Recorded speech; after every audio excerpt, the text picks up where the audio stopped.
Hey everyone, how's it going? Thanks so much for tuning in. Today I'm switching gears some to do a little project with our 1956 Ford Thunderbird. By a little project, I mean it's going to be a pretty significant upgrade. I'm installing the second generation Holley Sniper EFI system. So way early on when we first got this car, I basically did the bare minimum that I felt like I needed to do at the time to get the car running and driving and at least enjoy for a car show season. So there's a couple videos on all of that prep work and of course my initial in-depth review. I've got some links down in the description box below if you guys would like to check all of that previous content out.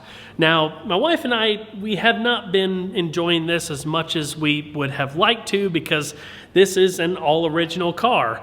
It sat for many, many years before we got it, and it needs a lot of work. It needs brakes, it needs gaskets, it needs general restoration work, as any 1956 would. But what's really cool about this car is that we got it from the estate of the original owner. It was an unmolested car, had all of the documentation. It's a wonderful example. Yes, it needs work. Yes, it needs some rust repair, but I love it. It's such a cool car.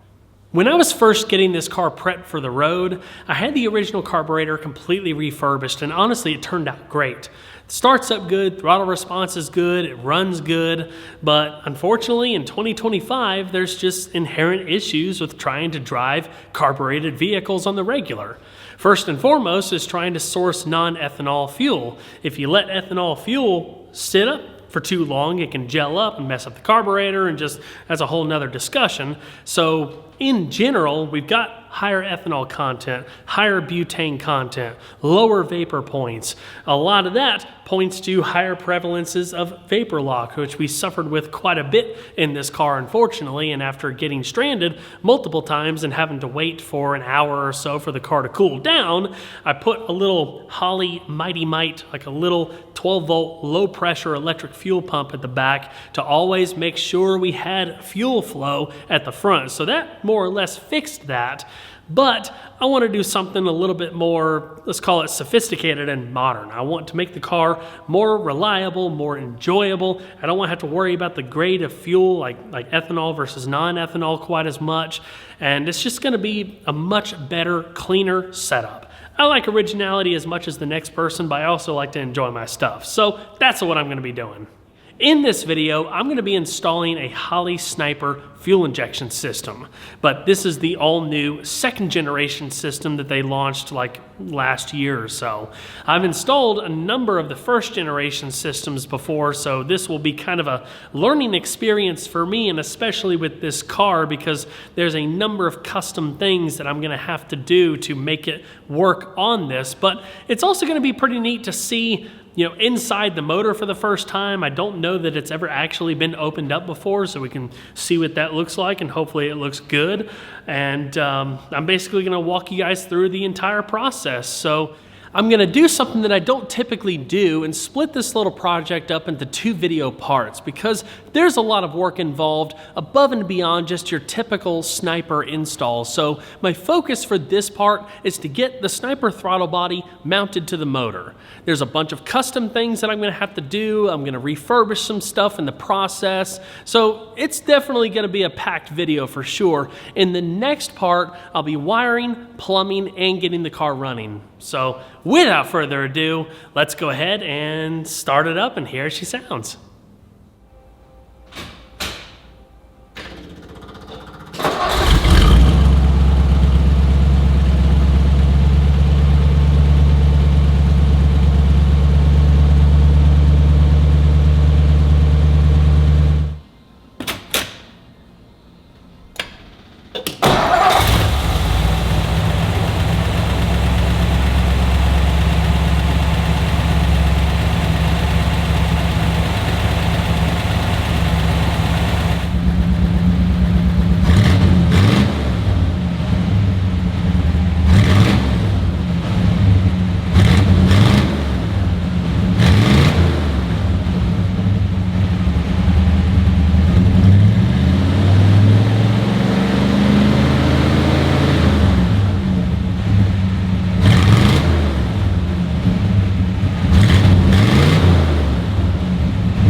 Before I start tearing into things, let me paint a quick picture so you guys have somewhat of an idea of what's about to happen.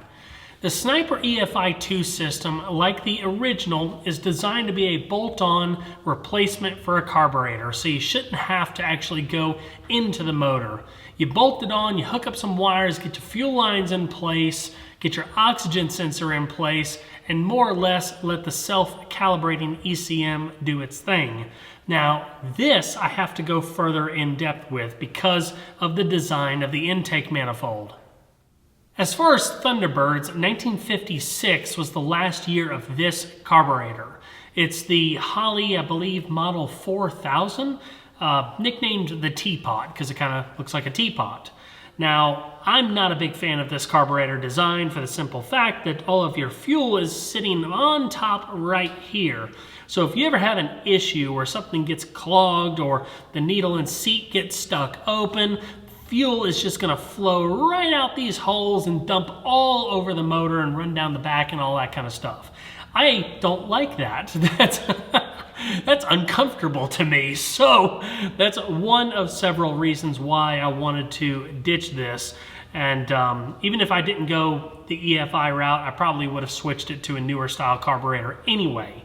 Now, I have to go further in depth here because the intake manifold is different with this carburetor. It's like a true square. You know, carburetors nowadays, they use what's called the 4150 pattern. It's a square with like ears coming off of it. You'll see, I'll explain it better in just a minute.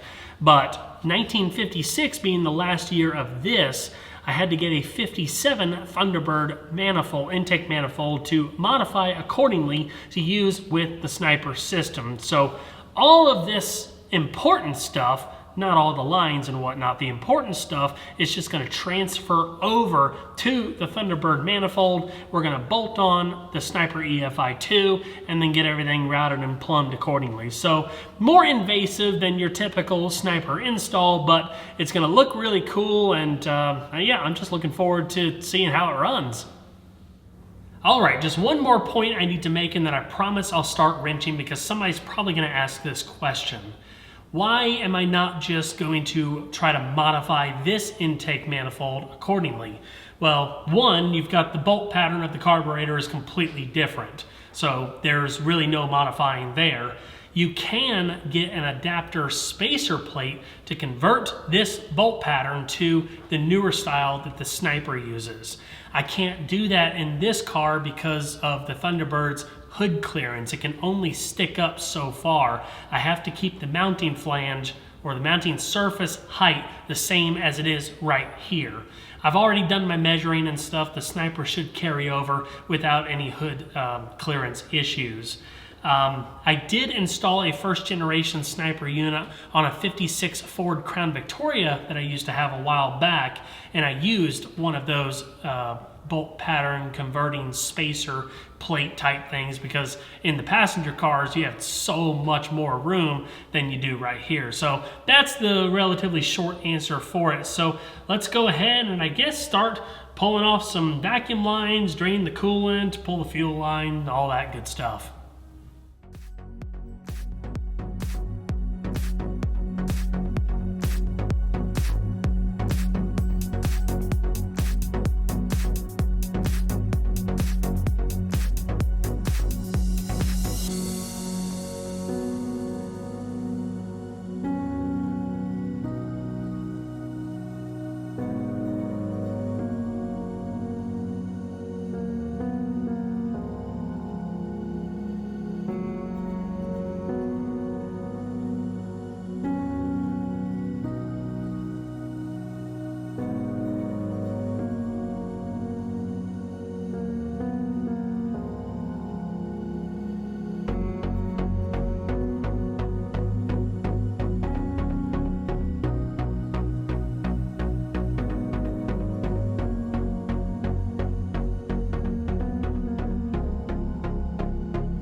With most of the stuff out of the way now, you can better see what I was talking about regarding the carburetor mounting flange. It's basically an exact square. Here's the 57 manifold. It's got that 4150 pattern that I was talking about.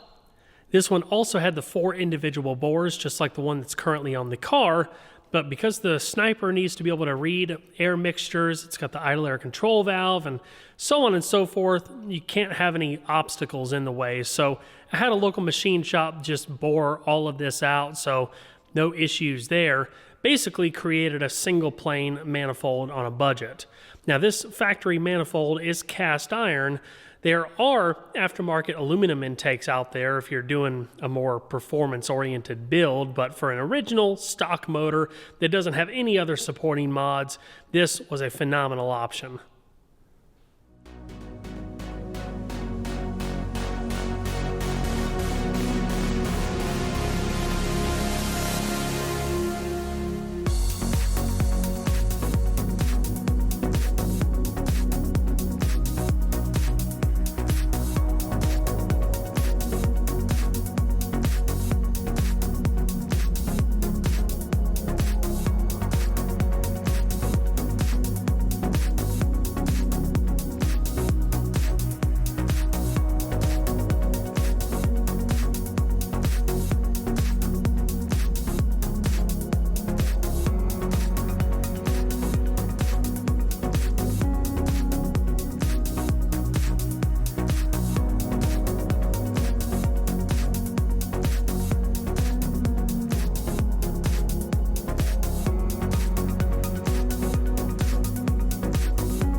So a little bit more invasive than your typical Sniper install, but it was certainly needful.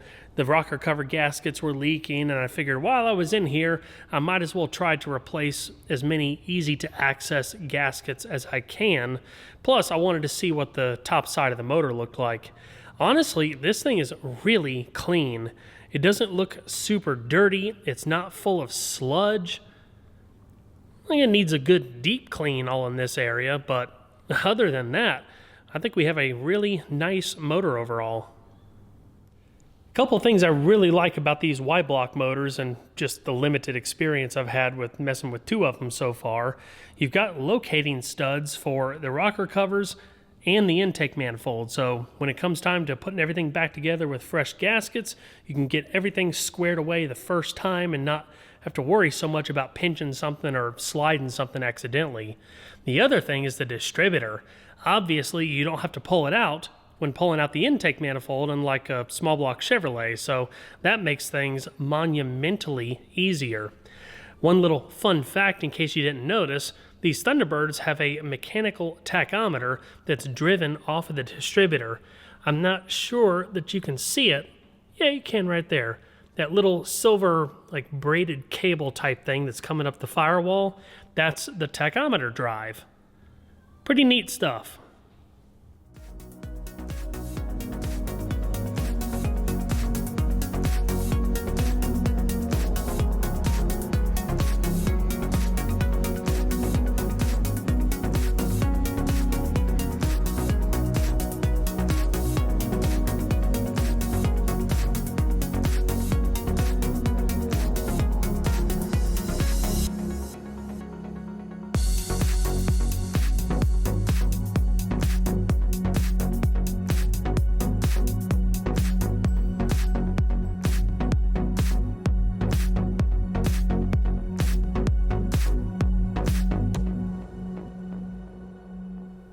So far, so good. I've started degreasing all of the areas of the motor that I'm working with. Still got some more work to do, but I've got the original fuel pump pulled. I wanted to share just a little fun fact with you guys. So in pulling the mechanical fuel pump, obviously we've got to cover up the hole in the block where this mounts. Now, you can make a block-off plate. I just went to the store and just grabbed this off the shelf. Mr. Gasket, part number 1516. It's a fuel pump block-off plate for a big block Chevrolet. Now, it's slightly different, but the shape is very, very close to this one, and the bolt pattern is the same. I've used this before on another Y block. It seals up great, covers the hole, so this is going to be a nice, quick, and easy thing just to go ahead and get that wrapped up. Moving right along, these parts are looking a whole lot better than they were earlier. I've got to do one more modification to this intake that I forgot about. I've got to drill and tap another hole for the sniper's coolant temperature sensor. It's basically going to be just like this hole right here, but in this vicinity, which is just right in the middle of the coolant jacket. I can't use this hole because it's for the factory heater valve, and right here is going to be plenty of room to be able to put that sensor in there without any issue. So let's get drilling.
At this point, final assembly is complete.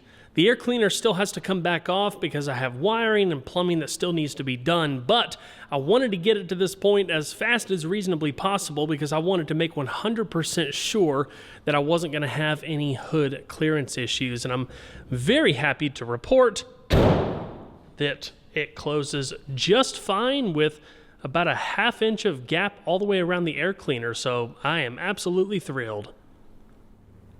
Now, just to clarify, there's plenty of room around the air cleaner, but that ½ inch I was talking about was regarding this raised lip.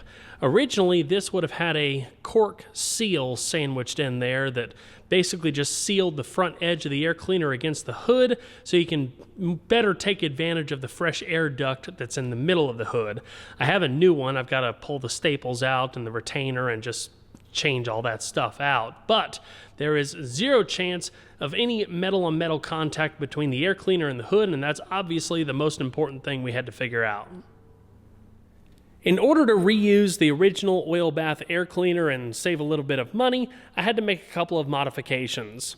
First and foremost, the mounting flange that went up against the teapot carburetor is not compatible with the top of the sniper unit. There was a stepped lip and a couple of tabs. All of that needed to be shaved down completely flat so it can seal nice and tight against the paper gasket on top of the sniper unit. Also, being that this now sits down a little bit lower than it did when I was doing my initial test fitting, there's a little scratch right there that you can see. The very top of the throttle linkage on the sniper just barely kisses it right there, so I'm going to dimple that in just a tad. But other than that, the air cleaner is going to work out just fine. I also took the opportunity to try to clean things up and simplify stuff on the top side as much as I could. I'm probably going to forget some stuff, but just some of the key things. I had to space this up a little bit because the casting of the 57 manifold is a little different back here compared to the 56. I reused the fittings that went onto the vacuum canister on the distributor, but just used some rubber lines to connect them to the appropriate ports on the front of the sniper unit. I had to make a new rod to make sure the geometry was okay with the full range of the pedal travel. I also put the vacuum port for the brake booster up here instead of using the one that they supplied here. It's just manifold vacuum, and there is an available port on the front. I didn't want to run the line going this way and have it interfere with any of the throttle stuff. I could put like a metal line right there, similar to how they would have done from the factory, and overcome that geometry, but just for simplicity's sake, I just routed it directly to the factory brake booster here. But all in all, like I said, there's probably some little things here and there that I'm forgetting. The results kind of speak for themselves, and I'm really happy with how it all turned out. Well, everyone, that's going to wrap it up for this video. I hope you all enjoyed.